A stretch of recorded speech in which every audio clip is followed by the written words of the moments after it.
스토무. 다시 한번 내 꿈은 뭘까 생각한다. 당신의 꿈은 뭔가요? 너무 식상한 질문이라고 생각하나요? 지금 와서 꿈이라니 머쓱하게 느끼는 분도 있을지 모르겠군요. 하지만 지금부터는 꿈이 없는 사람은 살아갈 수 없을지도 모릅니다. 왜냐하면 지금 엄청난 일이 벌어지고 있으니까요. 눈앞에 큰 벽이 다가오고 있는 겁니다. 다음에 나오는 그래프를 보면 일본의 인구는 꾸준히 늘어났음을 알 수 있습니다. 특히 메이지 유신 후에 무서운 기세로 늘어났지요. 그렇지만 2004년 12월부터는 추세가 역전되어 무서운 기세로 감소하고 있습니다. 지금 우리는 인구 정점을 지나 급격하게 줄어들기 시작한 경사면을 내려가고 있습니다. 과거에 이 내리막길을 경험한 일본인은 없습니다. 그러기에 인구 정점 이후 인구가 줄어들고 있는 사회에서는 무슨 일이 일어날지 아무도 예측할 수 없습니다. 적어도 기성세대가 말하는 내가 젊었을 때는, 옛날에는, 보통은 이라는 상식은 전혀 통용되지 않겠지요. 전혀 새로운, 처음 맞는 시대를 우리는 살아가게 됩니다. 인구가 급격하게 줄어든 나라에서는 큰 문제가 생깁니다. 일례로 가게의 매출이 계속 떨어집니다. 매출은 고객 수에 비례하니까요. 가게뿐 아니라 조금 더 생각해보면 경제가 플러스 성장한다거나 월급이 해마다 오르는 게 어려워질 거라는 걸 알 수 있습니다. 까지는 그렇지 않았지요. 고분고분 성실하게 열심히만 일하면 월급이 매년 조금씩이라도 늘어났습니다. 많은 사람들이 그게 당연하다고 생각할 겁니다. 하지만 이건 인구가 계속 늘어나고 있는 중이었기 때문에 가능했던 일인지도 모릅니다. 앞으로는 회사에 들어가서 처음 받는 초임이 최고액이고 매해 줄어들게 됩니다. 그런 일이 이미 현실에서 일어나기 시작했습니다. 그러면 미래는 캄캄한 어둠일까요? 아닙니다. 다만 이런 시대이기에 꿈이 중요합니다. 꿈이라는 단어는 자주 듣는 말입니다. 그래서 성인들은 가볍게 생각하기 십상입니다. 하지만 정작 물으면 쉽게 답할 수 없는 게 꿈입니다. 당신의 꿈은 뭔가요? 본질적인 질문을 먼저 던지면 꿈이란 대체 뭘까요? 이것부터 여러분과 함께 생각해보고 싶습니다. 앞에서 미래에는 급여가 해마다 줄어들지도 모른다는 불길한 얘기를 했습니다. 하지만 실제로는 전혀 걱정할 것 없습니다. 좀 어려운 말을 하자면 일본의 경우에 시간당 노동 생산성은 프랑스의 절반밖에 되지 않기 때문입니다. 무슨 얘기일까요? 같은 시간 일을 하더라도 일본인이 만들어내는 것은 프랑스 사람의 절반밖에 안 된다는 겁니다. 일본인은 대단히 비효율적으로 일을 하고 있습니다. 긍정적으로 생각하면 아직 얼마든지 개선할 수 있다는 얘기입니다. 2배의 경제 성장을 할 수 있을지도 모르고 그것은 어쩌면 세상을 구원할 힘이 될지도 모릅니다. 그러기 위해서 반드시 여러분 한 사람 한 사람의 능력이 향상되어야 합니다. 능력을 향상하려면 꿈이 있어야 합니다. 부디 멋진 꿈을 많이 가지기를 바랍니다. 꿈에 대해 여러분은 이미 알고 있습니다. 포기하지 않으면 꿈은 이루어진다. 좋은 말입니다. 정말 그렇다고 생각합니다. 하지만 그 말의 뒤에는 터무니없는 부작용이 있습니다. 바로 꿈이 이루어지지 않는 것은 포기한 자신의 잘못이라는 생각입니다. 포기한 자신을 탓합니다. 그런 사람을 저는 많이 알고 있습니다. 하지만 자신을 탓할 필요는 없습니다. 그렇게 몰아가는 이 사회가 잘못된 것이니까요. 영어 사전에서 꿈이라는 단어를 찾아보니 굳게 바라고 노력하면 실현할 수 있는 것이라고 적혀 있습니다. 하지만 일본어 사전에는 헛된 것, 이루어질 수 없는 것이라고 적혀 있습니다. 실제로 일본인 중에는 꿈을 포기한 게 아니라 포기당했다는 사람이 압도적으로 많습니다. 꿈을 헛된 것, 이루어질 수 없는 것이라고 생각하는 사람들에 의해서 말입니다. 자신을 탓할 필요는 전혀 없습니다. 당장 이제부터 내 꿈은 뭘까를 생각하기 바랍니다. 어쩌면 누군가가 주입한 꿈을 내 꿈이라고 여기고 있었을지도 모릅니다. 자신의 진짜 꿈을 열심히 생각하기 바랍니다. 이 시대의 혜택을 활용해 만들 수 있는 것을 생각한다. 저는 홋카이도 한가운데 있는 아키바라라는 마을에서 작은 공장을 경영하고 있습니다. 그 공장에서 로켓을 만듭니다. 누구에게 의뢰를 받아서 부품을 만드는 것이 아닙니다. 로켓을 처음부터 끝까지 저희 기술로 만들어서 우주에 쏘아 올리기까지 합니다. 인공위성도 직접 만들어서 쏘아 올립니다. 그 인공위성은 우주에서 훌륭하게 제 역할을 다했습니다. 제 공장에는 높은 타워가 서 있습니다. 이 타워는 우주의 무중력 상태를 지상에서 재현하는 실험장치인데 나사와 독일 그리고 저희 공장에만 있습니다. 세계에 단 3곳밖에 없는 우주개발 시험장 중 하나가 시골 작은 공장에 있는 겁니다. 무중력 시험탑을 만드는 데 필요한 어떤 부품도 어떤 장치도 팔고 있지 않아서 독자적으로 연구해서 세웠습니다. 그랬더니 이제는 일본 우주항공연구개발기구가 1년 중 3분의 1 정도는 실험을 하러 제 공장까지 오게 되었습니다. 무중력 실험탑이 여기에만 있으니 올 수밖에요. 덕분에 예전부터 동경하던 모리마루를 만든 가와구치 주니치로 씨와 가까워질 수 있었습니다. 심지어는 나사에서도 찾아오고 1년에 10,000명이 넘는 학생이 견학을 옵니다.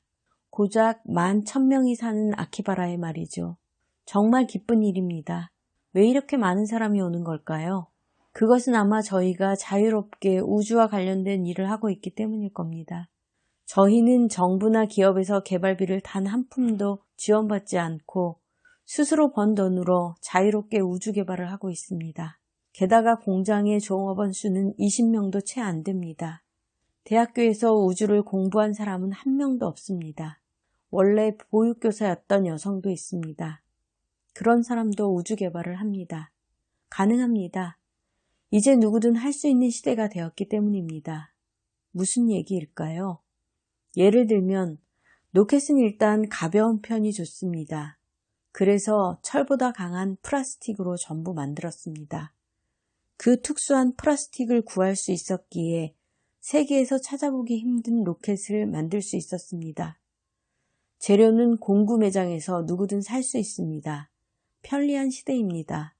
또 인공위성을 만들기 위해서는 우주 공간 속에서 인공위성이 비행기 자세를 자동적으로 제어, 수정하는 센서가 필요합니다. 이 정밀한 센서는 어떻게 구할 수 있었을까요? 닌텐도는 대단합니다. 위의 리모컨에 들어간 각도 센서는 어쩌면 지금의 일본 로켓에 장착된 것보다 고성능일지도 모릅니다. 일본이 만든 H2 로켓은 지금으로부터 30년 전에 개발된 것이고 탑재된 전자부품 등도 여전히 그때 것이 쓰이기도 합니다. 30년 전에 휴대전화가 어땠는지 생각해 보세요.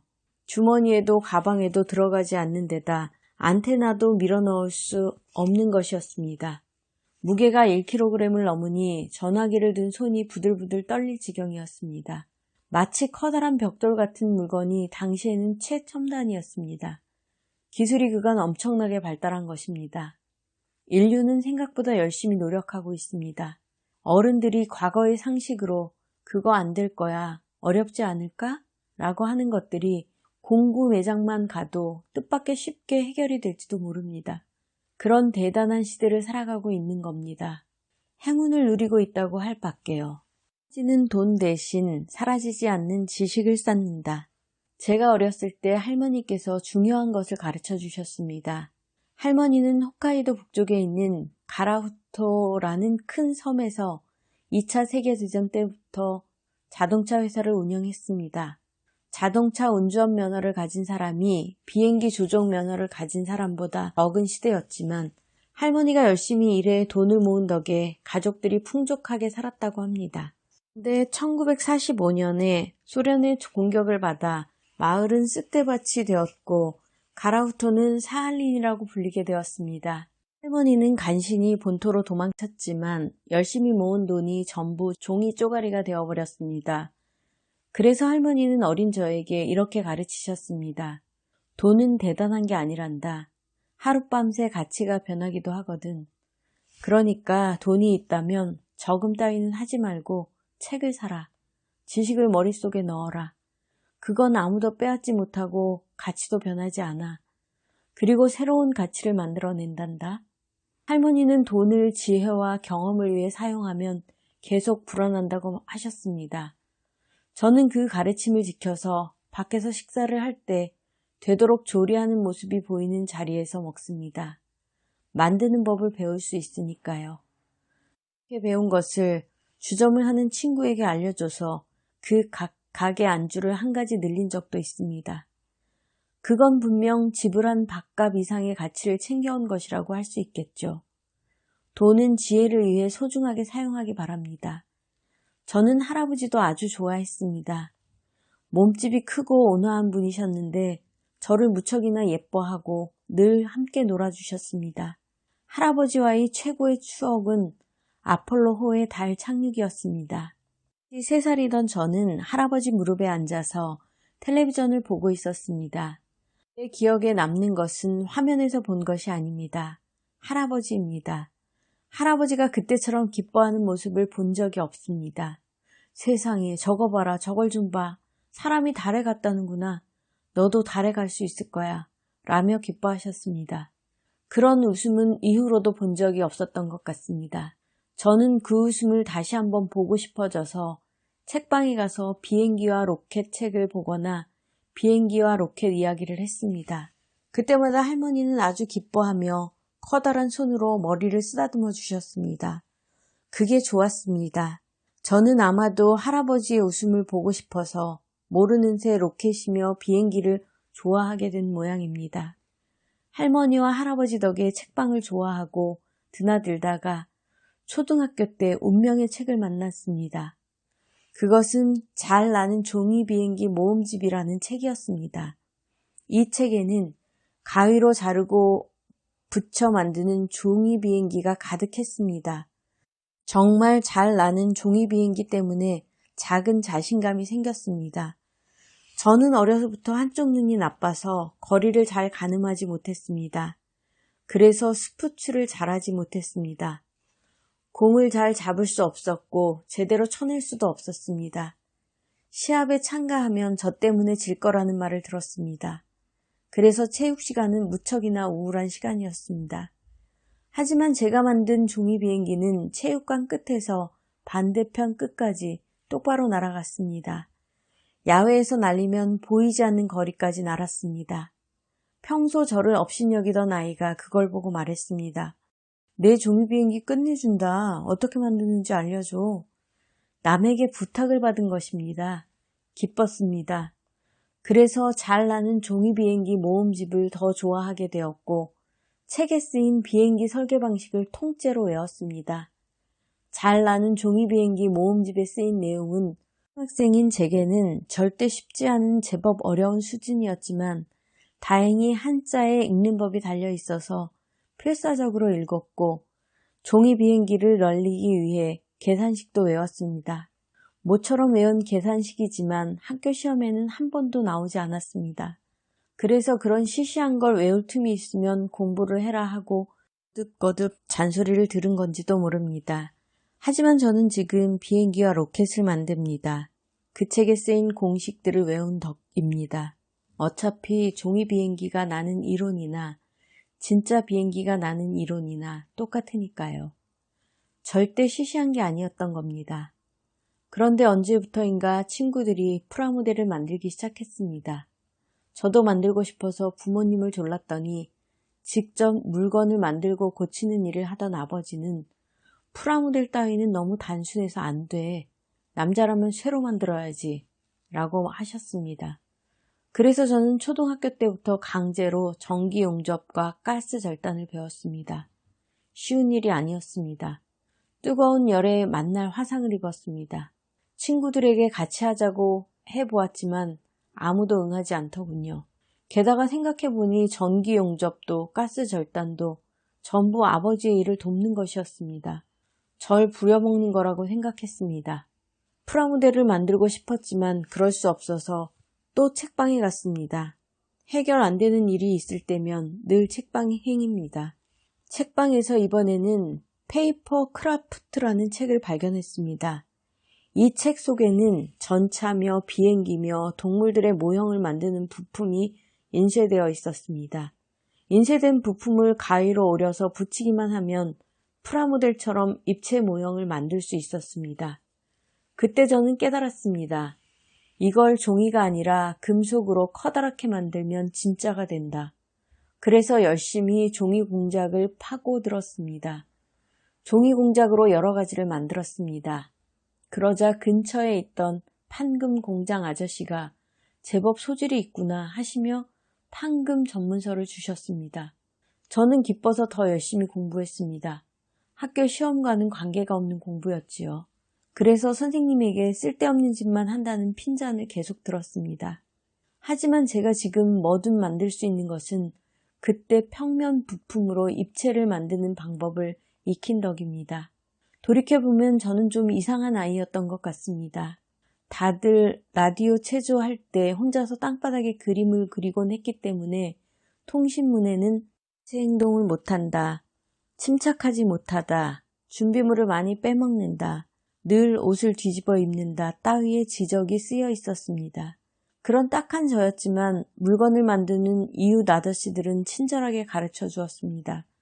잘 보렴. 이 세상에 있는 건 전부 누군가 만드는 방법을 고안해서 만들어낸 거야. 그러니까 만드는 방법만 알면 누구든 어떤 것이든 만들 수 있지. 세상에 없는 것이라면 만드는 방법을 생각해서 스스로 만들면 된단다. 그러면서 아저씨들은 눈앞에서 실제로 만들어 보여주었습니다. 저는 그 말을 믿게 되었습니다. 스토무. 다시 한번 내 꿈은 뭘까 생각한다. 당신의 꿈은 뭔가요? 너무 식상한 질문이라고 생각하나요?